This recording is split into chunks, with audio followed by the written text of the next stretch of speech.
Ashley Young delivers, and DeMerit puts Watford in front. The shot. It's worth the shot.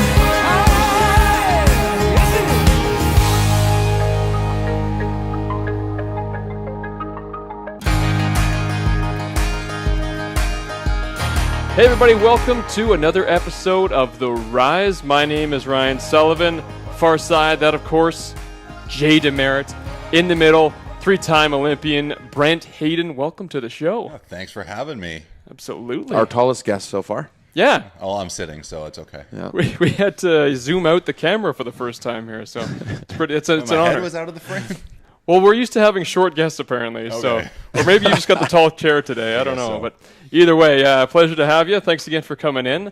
A fantastic interview on the way. But first, before we get to anything, as always, just hang out for a sec while I pay the bills here. First off, got to talk about the fine folks at Burrard Physiotherapy, looking to keep the body healthy, aren't we all? The skilled caring therapists at Burrard Physio, they're here to help. They're carefully assessing and prescribing exercise for you. You got the laser, the shockwave, the anti-gravity treadmill, real-time ultrasound, over 150 years of combined experience. You know you're in the right hands at Burrard Physiotherapy. And now the fine folks at Burrard Roofing have provided us with this. Drip, drip, drip. Ladies, you don't have to sleep with that drip tonight. You know, that annoying drip in your home you just haven't gotten around to getting rid of? Burrard Roofing and Drainage can fix that annoying drip. For 40 years, Burrard Roofing and Drainage has been fixing roof leaks right down to the cause, guaranteed. Call Burrard Roofing and Drainage. Call 604-986-1812. Burrard Roofing and Drainage. We've got you covered. And now it is my honor to welcome in a brand new sponsor. Excuse me for a second here, Brent. We'll break that out. We've got the new Perfect Protein Elevated Anti-Inflammatory by Botanica. It's an organic plant protein blended with anti-inflammatory superfoods, including turmeric and ginger, plus 20 grams of fermented plant protein, packed with natural vitamins, minerals, antioxidants, healthy fats, and fiber. Got to get that fiber in there. Turmeric helps reduce inflammation, and of course, with sports recovery, that's a huge thing, as you guys well know. Moringa. Yes.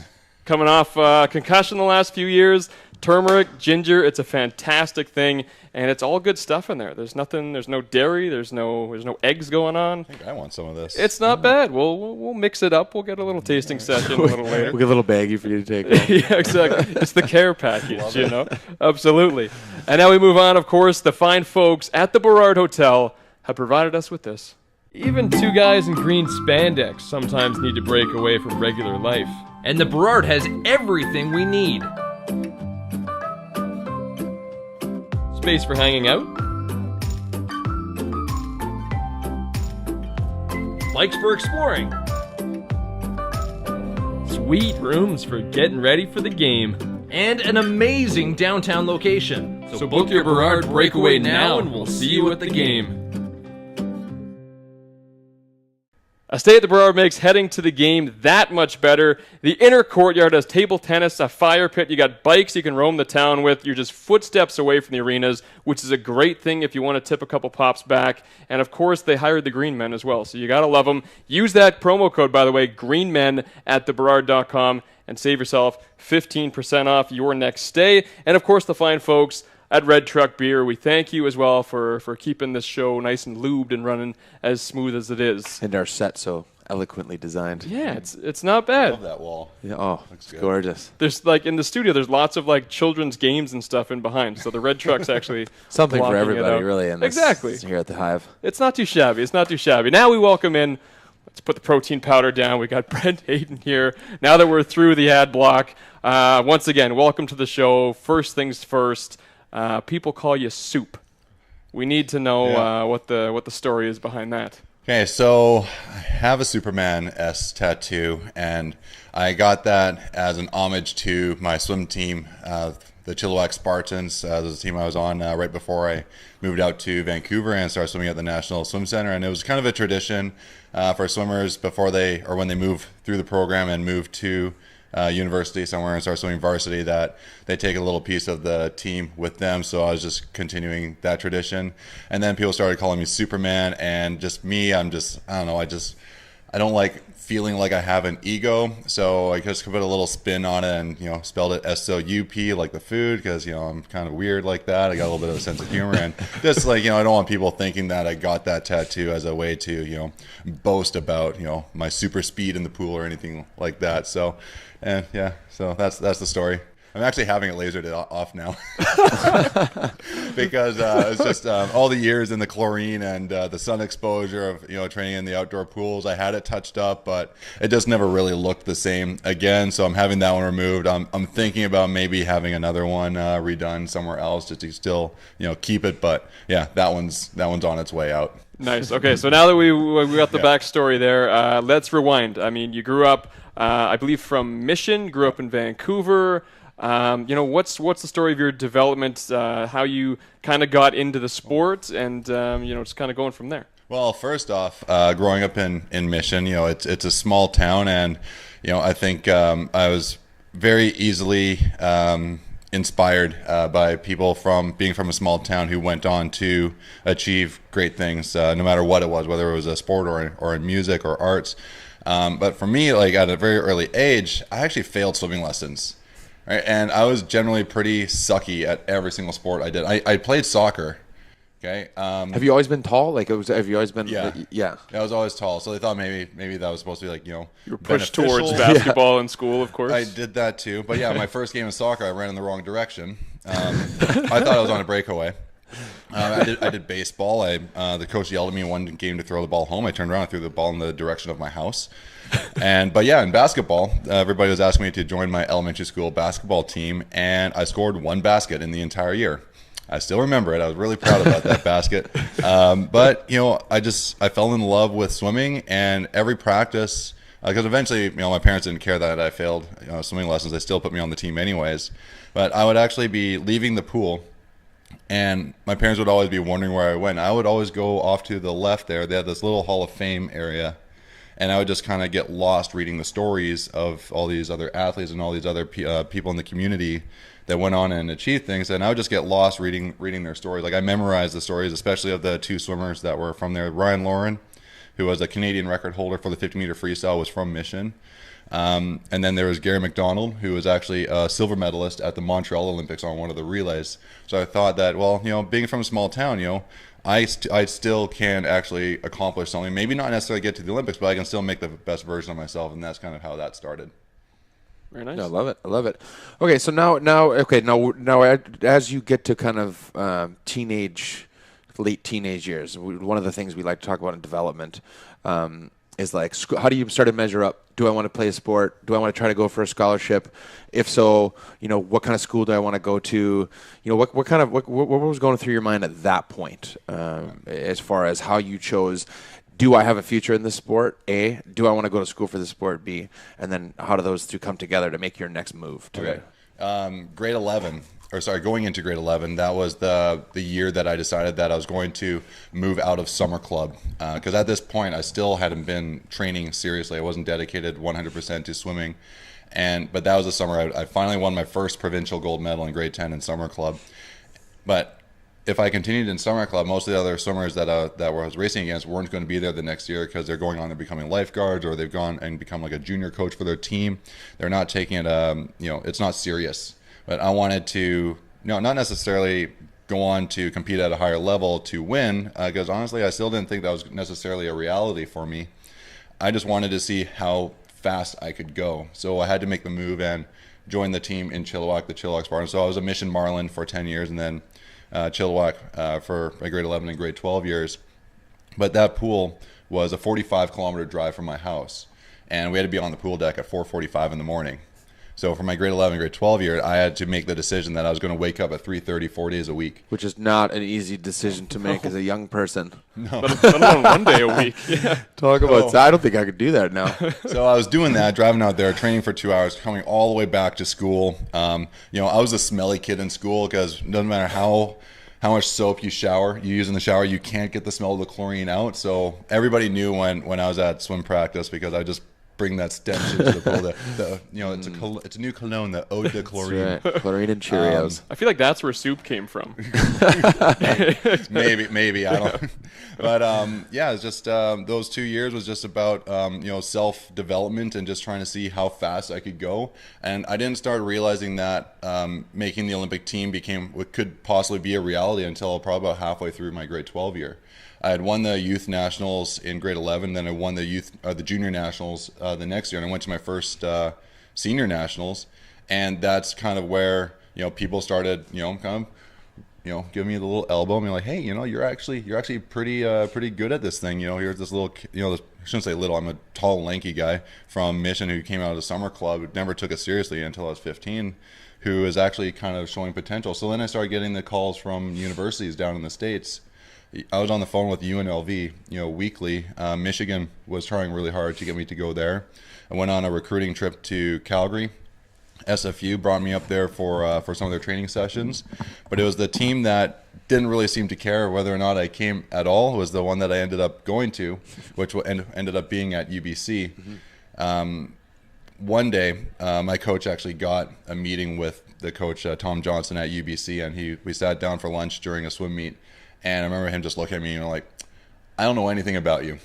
And this is after I'd already gone to Calgary and done all these recruiting trips and been on the phone with all these universities. And here's this guy telling me he knows nothing about me. I was like, well, I swim good. I would like to come to UBC. Here are my times. Yeah. So he actually came out to one of my practices in Chilliwack. And so I was trying really hard in that practice because I really wanted to impress this guy, because he seemed like the one that was going to be the hardest to impress because he wasn't impressed yet. And I didn't find out till years later that he was there specifically just to see how coachable I was. Because he would just pull me out of the pool and he handed me a hockey stick and just had me like going through like these kind of like physical literacy motions, and then asked me to just try changing a couple of things in the pool. And so it didn't really matter how good I was. It didn't really matter how hard I tried. It was just how coachable I was. And that's so that's why he got me in there. For sure. And probably true. I think that is, as I got later in my career, how I understood how being coachable was literally one of the best attributes you can find in trying to develop players is that.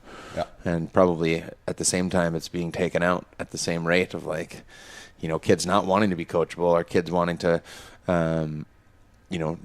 not listen because everyone, they all know everything now. Yeah. I think it's also too like a lot of times being the best is not enough, because there were a lot of swimmers that were way better than me when I was growing up. I didn't get looked at as a good swimmer until I was pretty much 15 years old, finally winning my first and only individual provincial gold medal in summer club. But I find like a lot of the swimmers who or not necessarily just swimmers, but athletes in general, when they have that early success, they never learned the value of the hard work because it all came easy. So that way, when they did lose, they didn't know how to lose. Well, I'd been losing my whole life, right? So I knew the value of losing. So because every time I lost, it was an opportunity for me to learn and how to improve. And I think if I didn't suck so much when I was actually younger, I don't think I would have had the right mindset to be able to medal at the Olympics. It's a really interesting way to look at it, and like kind of, ahead of your years there, because when you're that age going through it and you're losing, the only thing on your mind is winning, and it's not taking lessons out of that and putting that towards your next performance sort of thing.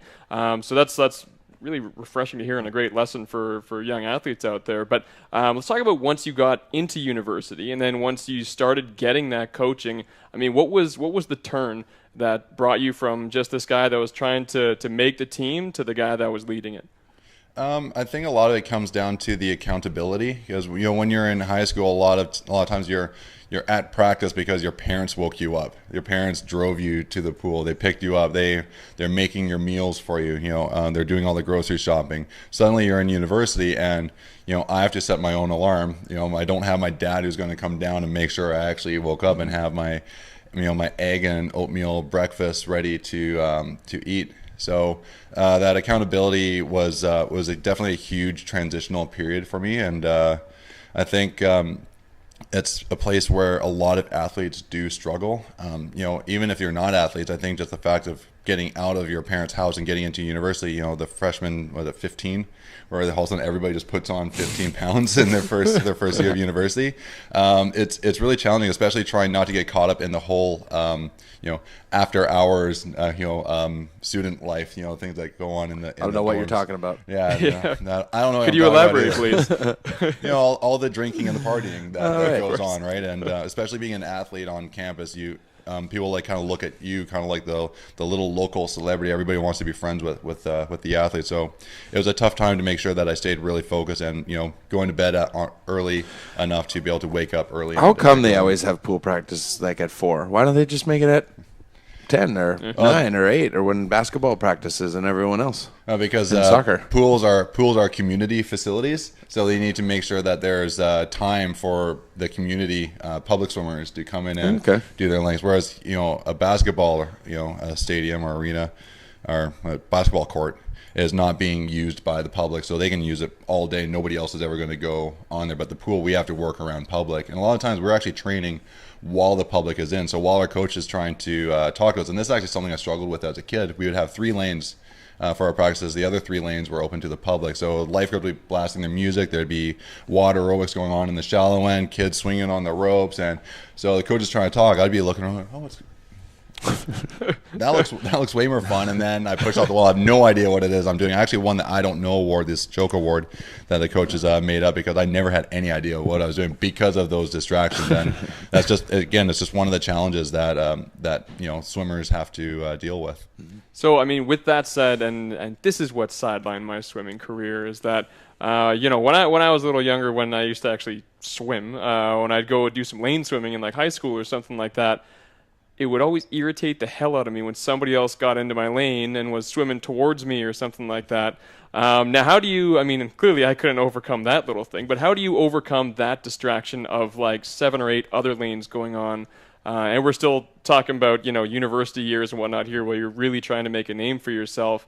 We'll get to the heavier stuff in a minute, but how do you like separate yourself, and how do you stay focused, and what's that mentality? Is there like an element of kind of meditation that goes into that you keep your mind just on one thing only? Yeah, I'm a very visual person, so a lot of the times while I'm swimming, I would just start visualizing my goals. I would just start visualizing walking on the pool deck at the Olympics, or I'd start visualizing, especially in a set that was, where we had to be going a little harder, I'd actually start visualizing myself actually in the middle of my race. Then I'd actually find that I'm actually going too hard in practice, because we'd still have the main set to come. I was just like burned up all my energy because I'm literally racing myself in my head. But I think it really comes down to the fact that you really need to focus on what it is that you're doing, because everybody's got their own stories. Everybody has their own, challenges that they might be facing at home. For me, I was dealing with my chronic back spasms in my last 4 years, where my training was just not going the way I wanted it to go. And, being one of the older men on the team, my recovery at night was not what it used to be. So we were doing 2 things. One, I spent a lot of the time in the hot tub because my back spasms would be kicking up. So I'd have to go and go in the hot tub and stretch it out. Well, my teammates would always just see Brent hanging out in the hot tub, right? And right. Yeah. So I would start to hear some of them saying like really negative things. That it would usually come from other swimmers on other teams, that so and so said this, or they come like, hey, I hear you just sit in the hot tub a lot at training. Like, meanwhile, I'm in the hot tub stretching in pain, both physically and emotionally, because there's nothing more that I would want to be than in that pool and actually working towards my goals. And here I am in the hot tub, trying to stretch out my back. But then also on the sleep side, my coach and I decided that I would actually start coming into the pool 30 minutes, sometimes an hour later than everybody else in the morning, so I could get that extra little bit of sleep in. So everybody starts, what they see as Brent getting a sleep in and coming in after everybody else. So then I start hearing about that stuff as well. So it's not gonna lie, like it did really suck going through that, and then hearing some of the things that my own teammates were saying behind my back. But it's just, I had my goals. I know what I'm doing, and I just kind of had to understand that that is just a perception of what they see, because they don't know my story. And so I had to also realize that I also don't know anybody else's story. So if someone's not coming to practice, or they're not being able to put in 100% effort, that everybody has their own reasons. Mm-hmm. Oh, fair enough. Now why don't we we'll move to the your first Olympic Games. I know where this is going. Well, before we get to that, why don't we talk about just how you stay focused and put the excitement aside when you get in the pool? Because, this is what you've dreamed about your entire life, and now that moment's here, and you've got to perform. Did you go to the opening ceremonies? No, I actually didn't go to any of the opening ceremonies at all 3 of Olympics I went to because swimming starts on the first day. Okay. And so you, generally speaking, athletes, if you're competing in the first 2 or 3 days, you just don't go to the opening ceremonies because, you're standing for so long and it goes so late and you just, so you just don't want to put yourself into that situation. We still get all dressed up and, in our opening ceremony gear, and we kind of hang out with all the other athletes before they go off to the stadium. So we still try to, do what we can to kind of be involved in the camaraderie and the excitement before. And then we always watched until Canada marched in on the TV, and then we'd all go to bed and try to focus back on. But yeah, that first Olympics in Athens was it was a huge life lesson for me because I dreamed about that my whole life. No matter how bad I was, just all those days going into the Hall of Fame in Mission and reading the stories. I stood up in my grade 3 class and actually said, I want to swim in the Olympics, when we had to declare what we were going to be when we grew up. And that's what I said. Swim in the Olympics and build robots. Haven't built robots yet. Working on the robots. Still working on that. Give it time. Yeah. But, I got there and in my head, I just thought that, well, I've been working on this my whole life. I'm doing great. I don't have any injuries. I kind of had this expectation that things were going to go really well. I had no expectations about, results. I wasn't necessarily thinking about medals. I knew we had a really good possibility in the relay, but, I just thought that I was still going to perform well. But it's just something as simple as an alarm clock that wasn't, that I didn't double check the high-low setting on the power converter that the alarm clock was plugged into. And it just threw off my whole games because the clock ended up running extra fast because it was on the wrong setting, and it went off at 3:30 in the morning saying it was 7 o'clock. I walked outside in my tracksuit, in my backpack. It's pitch black out, and I went, it's kind of dark for 7 in the morning. I don't remember being this dark yesterday. But I was still in my head. I didn't, that possibility that I woke up at the wrong time it just couldn't have happened. So I got on the bus in the village. The village was so big that they actually had bus service. Got all the way to the cafeteria. Meanwhile, I'm on the bus by myself, with the exception of the driver. Get into the cafeteria, and it's just me and the janitor. And that's when I realized that I had messed up. And I could not get my energy back all day because I'd just been dealing with the anxiety of that screw up that I did. I went back to my room, couldn't fall asleep. So by the time I actually got onto the blocks for my relay, the 4x200, which on paper we were actually threatening a bronze medal. There was 3 of us that were kind of, it was us, the Italians, and another team, maybe the French, where we were all fighting for that bronze medal. And we were actually, we actually should have won the bronze medal, but because I messed up my clock, I'm the reason why we didn't get a medal. I remember standing behind the block. I had another teammate who was going to be anchoring, and I just started apologizing before he even dove into the pool. And he actually looked at me and said, "Brent, shut up," because he still had his thing to do. And the time difference between what I went at trials and what I actually went at the Olympics was easily more than enough on just my leg to get us onto the podium. So I actually have to live with the fact that there are 3 other Canadians that don't get to call themselves Olympic medalists because I didn't check my clock. But that wasn't the worst part of the 2004 I was Athens hoping Olympics. that was going to be the worst part. Okay. I was hoping, but it wasn't. But you're right, it absolutely wasn't. Just when you think that a situation couldn't get any worse, sometimes the universe just comes by and tells you, yeah, it can. Yes, it can. Okay, so this was almost a week after the swimming was completely done, because the swimming is in the first week. So we get a whole second week of actually getting to stay back in the village, and we get to go and support Team Canada at other events. So we're out watching as many Team Canada as much of Team Canada compete as we could.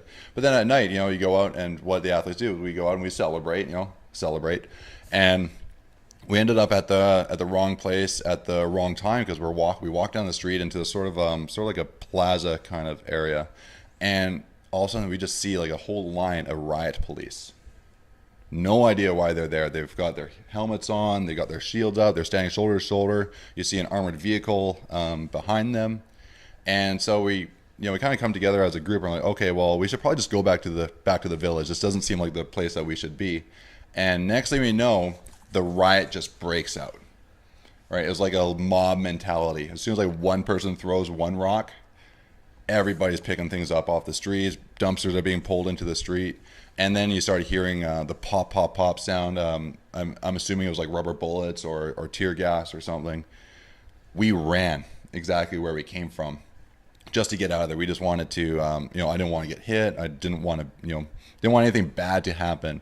So we just kind of ran into a doorway, and I got in there as far as I could, and everybody else was kind of doing the same thing, and I thought I was safe. Big hand reaches over my shoulder, grabs me by the shirt, and I get dragged out into the street, and I got thrown face down on the road and just beaten up for like 5 minutes. By which side? The riot police. The riot police. Yeah. They're full gear, kicking me with their steel-toed boots, beating me with their batons. I was trying to protect my head with one arm, while the other arm I was reaching into my pocket to pull out my athlete accreditation, my Olympic athlete ID. Right. And I'm screaming, I'm an athlete. Meanwhile, they ripped that off my lanyard and tossed it aside, and they just continued to beat me. And meanwhile, gosh. I never thought that at the Olympic Games I would be worried that I could be killed. Wow. I started thinking that as I was desperately trying to protect my head, and the arm that was actually protecting my head, I thought they broke it. Wow. But thank God that was Yeah. my arm and not my head, because they cracked it so hard. Yeah. I couldn't move my arm for weeks after that. Good thing you didn't have to swim. Oh, I had the World Short Course Championships coming up. Wow. I had to actually scratch from that. I had to pull out. Huh. So what was the end of that? Was it? Well, they cuffed me. And did you try to?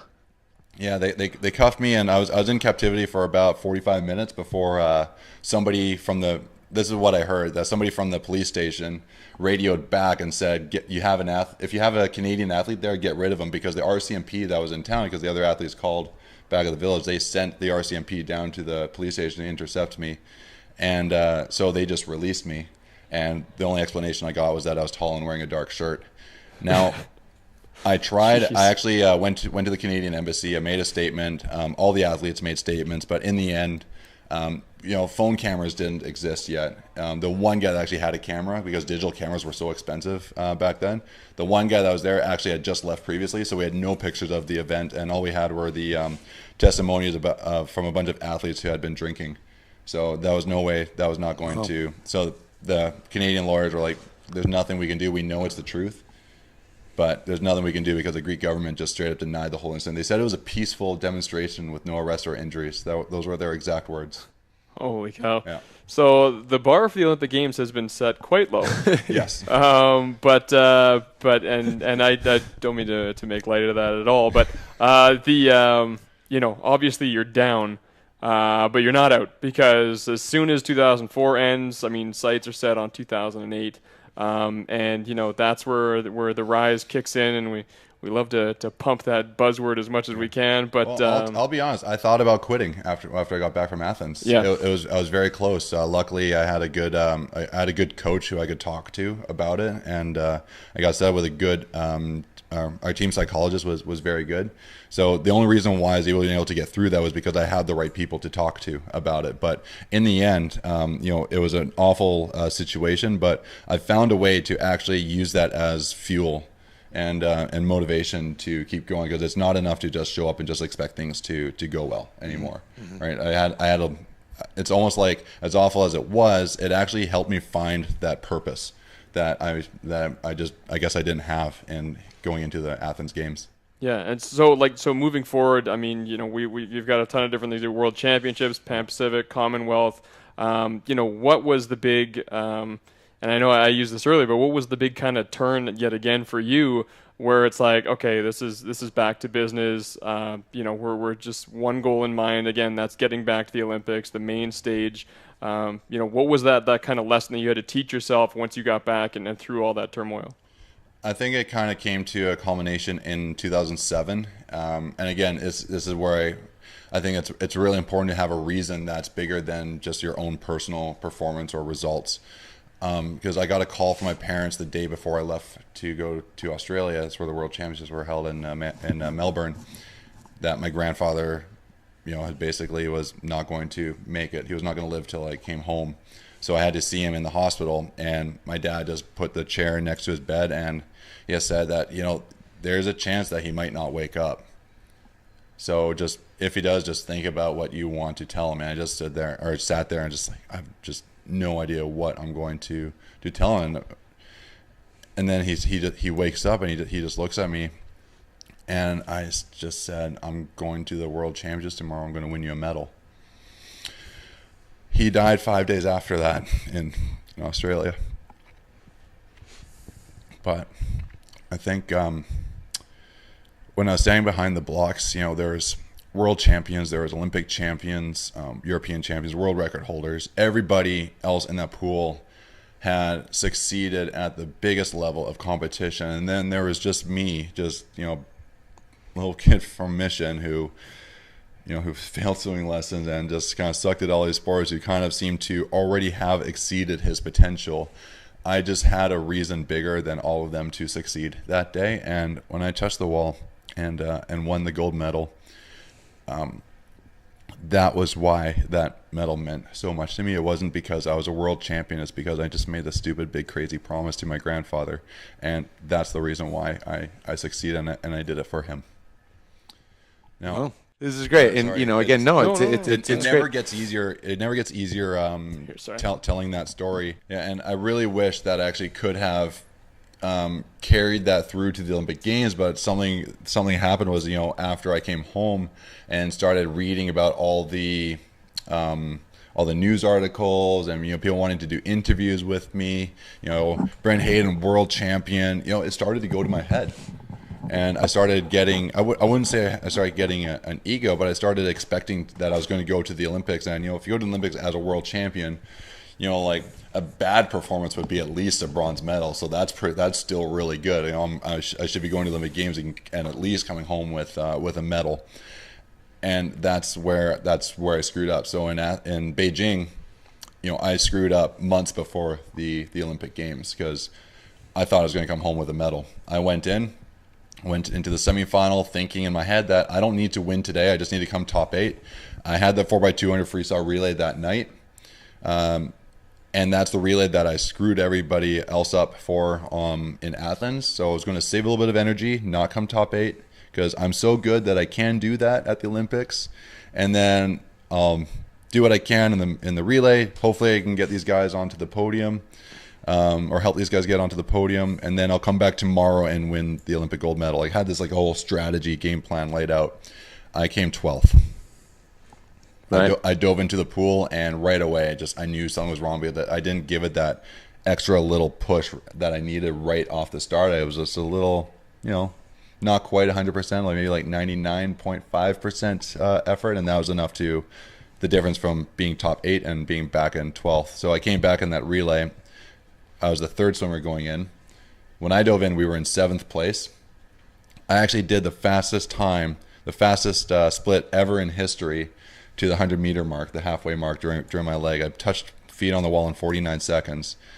Came back. I think my split was a 143, and which would have actually gone a medal in the 200 freestyle that I didn't even swim. And I brought us into 2nd place with one leg left to go. Now we ended up 5th. So it was the same result that we did in Athens, but it was a huge Canadian record. We absolutely crushed the Canadian record. Yeah. So even though we didn't medal, at least that time we actually walked out of there still feeling really proud about ourselves. But I was just so angry at what I did in my 100-meter freestyle. I had to sit in the stands and watch the guys swim the 100-meter freestyle. The bronze medalist swam slower than what I'd already gone earlier in the competition. And I think I'm the only person in the entire stadium that didn't want to sit behind LeBron and Kobe, right in front of me. Right. They were there playing hoops. Yeah, they were there to watch Phelps break, his, win the most Olympic medals in history or gold medals in history. And I was sitting right behind them. But I just remember sitting there the entire time, just I would just rather be on the pool deck right now. Yeah. Mm-hmm. Yeah. How key is the start off the blocks? Oh, it's everything, especially in my events, because my main events were the 50 and the 100 and a little bit of the 200. If you get behind in the 100-meter freestyle, like a lot of the times you cannot make that back up, because you actually can draft in swimming, because there is a little bit of a wake that rolls over the lane ropes. But if you get right on the wrong side, the back side of that little wake, you feel like you're swimming uphill the whole time, and that's actually what happened to me. I was on the wrong side of the wake. Now, if you want to see how a swimmer actually properly drafts on somebody, in the Beijing Olympics, watch the men's 4x100 meter freestyle relay, and watch Jason Lezak from the U.S. draft off Fred Bousquet from France on that last leg. He has like a body length behind him, and then he just like gets him right on the end. It's one of the most incredible finishes ever. But yeah, he was right on the lane, or he's drafting that thing. So it's pretty cool when you actually understand the science behind that. Yeah, I'll go check that out. Now, I mean, we already established that you're the kind of guy that doesn't look at a fifth place or a loss or anything as a negative. You take the positives from it and you move forward. So you've been through the 04 games. And you've been through a lot of the 04 games. Yeah. You've been through the 08 games, and now heading into London in 2012. What's you've taken everything. This is the culmination, really. Yeah, and heading into London, I wish I could say that my training was going really well and that everything was feeling great. 2012 was actually like the worst year of everything. I mentioned my chronic back spasms earlier.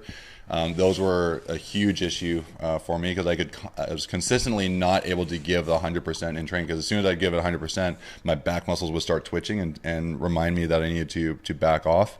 My wife and I, we actually got engaged that year, which is a great thing. Don't get me here, wrong. by the way. Yeah, she's right. Congratulations for 2012. But and we decided that we were going to have the wedding in Lebanon. I decided. Sorry, thanks for the. The weather's usually a little bit better. I think. Oh, it's beautiful, but that was causing a lot of problems from my side of the family, and we only just got over that recently. But it was like, so when I wasn't at the pool anymore, like, I'm trying to deal with the stress and the arguments with my side of the family constantly. That we had to have our team psychologist, the same one that helped me out in 2004, had to come to my apartment, or our apartment, and actually give me psychology sessions on there because of what I was dealing with from my family. And so I think I had everything going wrong, I think, heading into the London games. But, I just had to keep kind of plugging forward this, acting as if everything is okay in a way, focusing on my micro goals of the day. Sometimes it was just being able to just actually getting to the pool and actually just getting through the meters if I could, rather than, having a bad back and staying at home. Like, that was a micro goal often.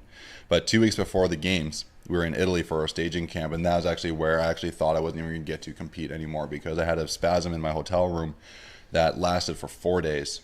And so for 4 days, I could barely walk. Actually, for the first, I think, almost 48 hours, I couldn't walk at all. Like, my teammate had to lift me up and put me on the bed because I couldn't use my legs. So I started contemplating just retiring before the games, because I've already failed at 2 previous Olympics.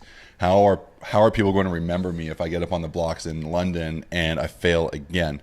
Right? Is that going to be the story that people remember? So if I just retired and told people, well, I retired because of my bad back, I had an injury, they can't blame me for an injury. That I wasn't responsible for, in a way, right? So that's kind of what I was contemplating. And my coach basically, he pushed my button one day, and I just let out all the anger that was building up, at him.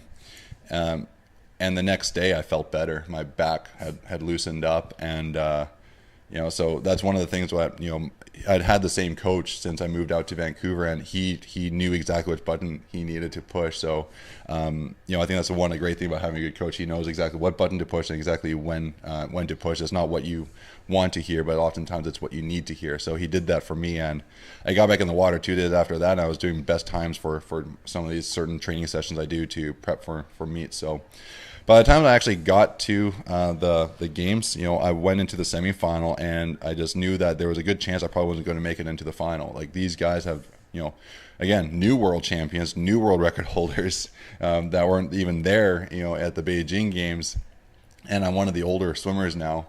And when I actually made the final for the Olympics, this one reporter asked me just what it means to me to actually just have a lane, and I started crying and right in front of him.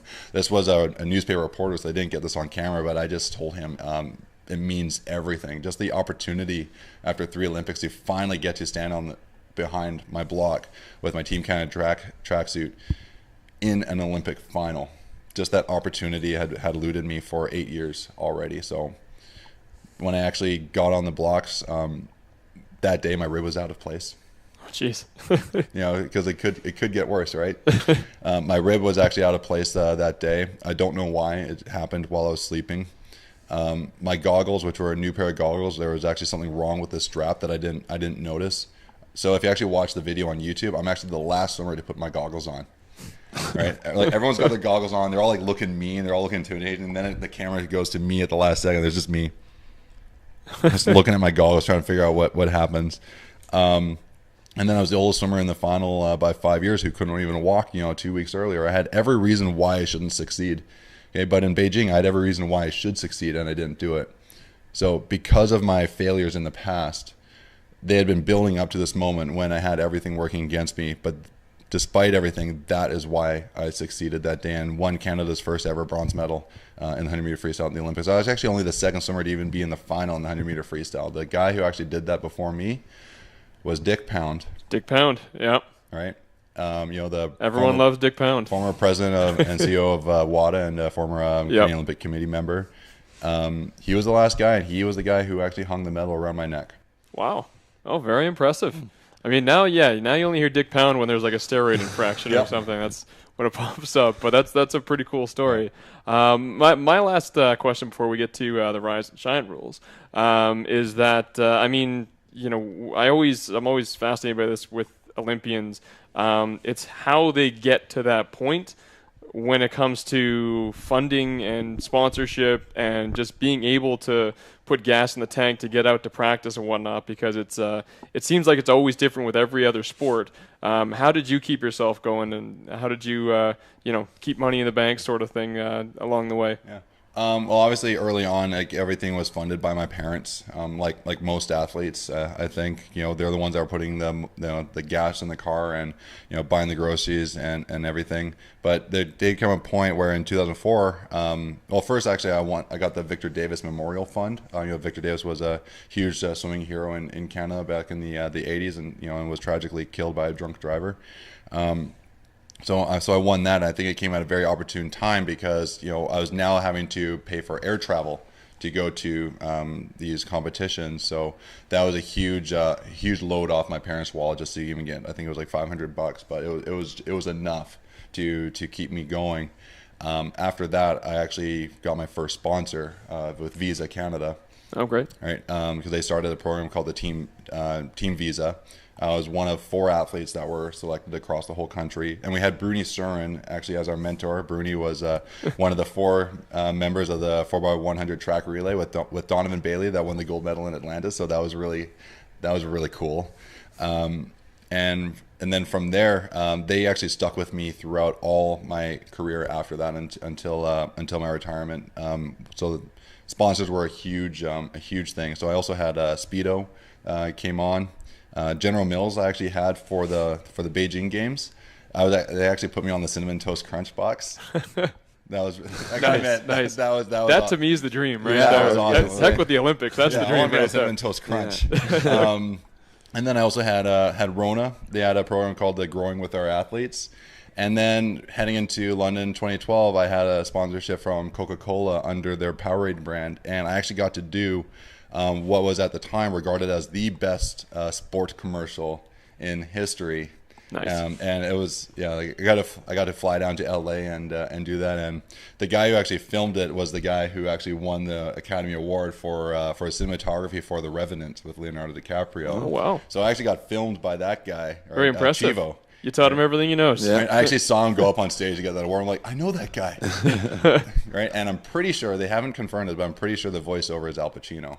Oh, right? Get out of here. Well, he did the Any Given Sunday speech, right? So so it's definitely a commercial worth checking out. But that is mostly how I funded it from the corporate side, and then of course going to World Cups, and you have to win to make money, right? So a gold medal at a World Cup meet was $1,500, right? So I mean, you not much considering that you spent how much money to actually go there to compete, for the air travel to Europe and the hotels and everything. So I would have to go there, and I would have to win, because if I came fourth, then I'm basically going all the way to Europe and coming home with absolutely no money. But I would try to rake in as much prize money as I could, just so I could come back home and be able to pay bills and other things to make up the rest of the gap. Very nice. All right.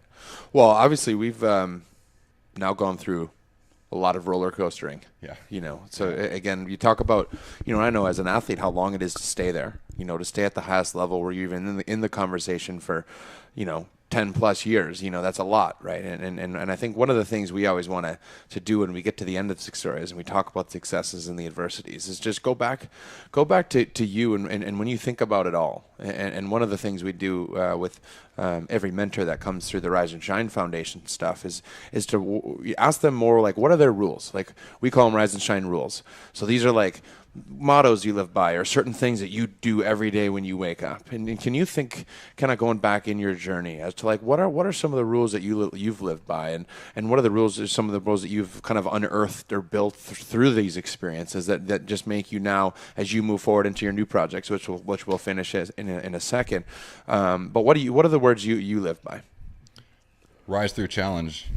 Like that's those are the words that I live by, and those are the words we use for our activewear company. I know we want to talk about that in a second, but it's life is going to be challenging, and if it's not easy for me, it's probably not worth doing, because you're never born good at anything. Like, you're not born like good at even walking. Like, you can't walk till however old you are. Like, everything that's new to you is going to be a challenge.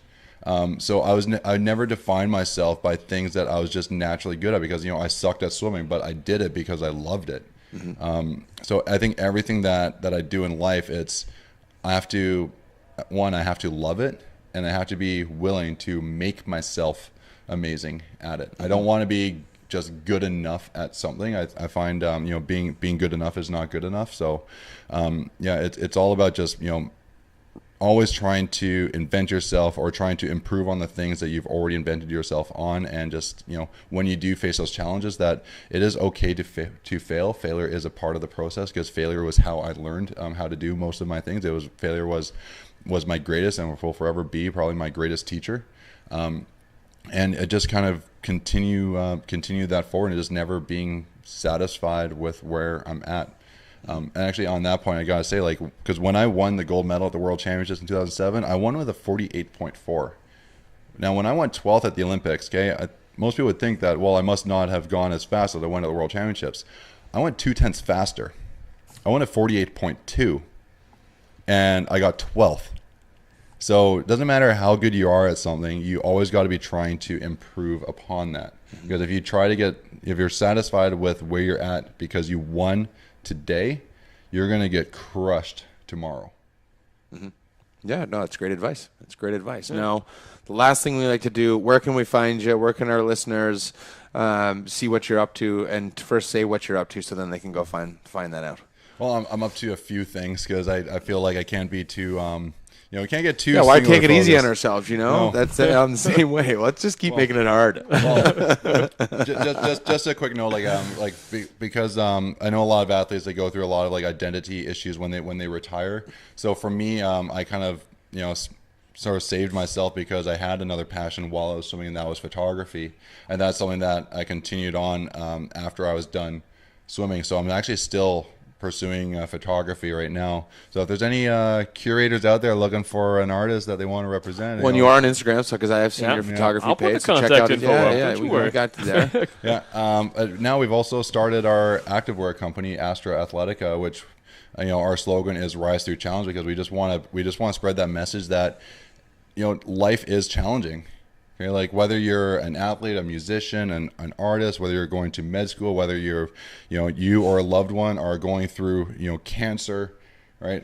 Whether you've had a serious injury that you're trying to come back from, life is challenging. Now I learned that through sport, but the message that we want to carry is universal. It can relate to anybody. So that's why we created Astra Athletica, because I was doing a lot of motivational speaking, and I just got sad that I would leave, and I was like, I can't inspire any more people until somebody else hires me to come in and do a talk, right? Yeah. But I wanted a vessel that could kind of get that out there. So I poured all the things that I learned about sport and put it into a brand. And then I was gonna say, send me a pair of those pants. I like these pants. They're nice. These are the most comfortable pants ever. Right? We just flew to Newfoundland recently. I had 13 hours of travel, and I was wearing these. I'm like, oh, thank God I wore these pants. These things are just so comfy.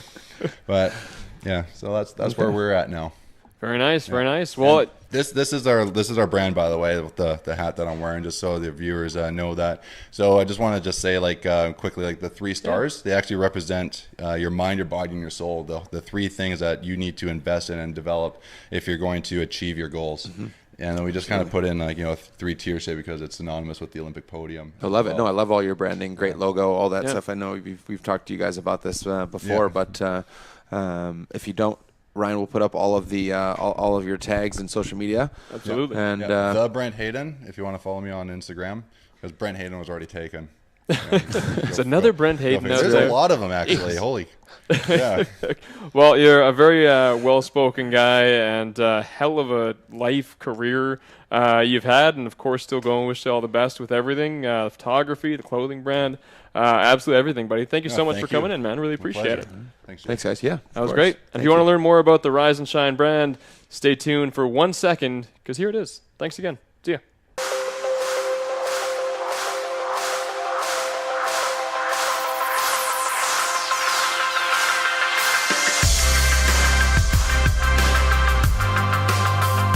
So we are sitting here at the future site of a really glamorous high-end facility called the Rise and Shine Retreat.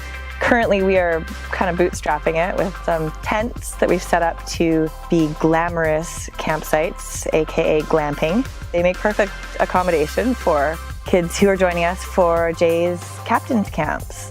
Well, I think for us, half of this is about the mentorship program. It's not actually about soccer. The sport is why we're all here. But the mentorship is truly about what skills can we present to these kids and really start to give them an idea of what other successful people are doing in this world. And we have fun little competitions, but we always try to walk them out in the mentor's shoes, because that's truly how these kids can learn. So we feel it's really important to make sure that they are able to identify their other skills and strengths, and particularly passions. It's not just kids coming up and being coached by somebody in their particular sport. It's kids' eyes being open to the multitude of possibilities and potential for success beyond the field. The idea is to create well-rounded individuals through this program. And then the other side of it is, we have all of these athletes who have transitioned out of sport, or entrepreneurs who have moved on or changed their focus and transitioned out of whatever their career path had been. And it's cool to provide an opportunity for them to be part of it. To see kids grow and to see kids actually participate in these kind of activities is truly, for me, the biggest benefit I get out of it all, because I could see them physically developing right in front of our eyes. We've been at the highest echelons of high performance, but we've also, we're normal people, we're relatable people, just like everybody else. And we have this rare ability to now create the platform to understand what that means, to support each other, to bring back community and not only in our kids, but as adults, and help each other. I think that, when you achieve success as an athlete and you are so appreciative of all the people who put so much into it, it's only natural that you'd want to sort of turn around and share what you've learned and your experiences with the next generation. We call it the Rise and Shine Retreat. That's what we're trying to create. We want people to come here in the health and wellness space and say, when I leave here, I'm going to be shining brighter. I'm going to understand what Rise and Shine means and the mentality behind it. We want to create a multifaceted facility. We want to be able to host weddings. We want to be able to host kids camps. We want to do fundraisers. We want to host community nights where people come and play sand soccer. We have the license and the space to really create our own lifestyle and bring people along with that in all of this health and wellness sphere that we feel so strongly about, and have a great crew that can help in those environments and create those atmospheres. And that's the kind of thing that we want to do here. We want to be unique. We want to set a new standard in how we should live, and ultimately create a community that really cares for each other.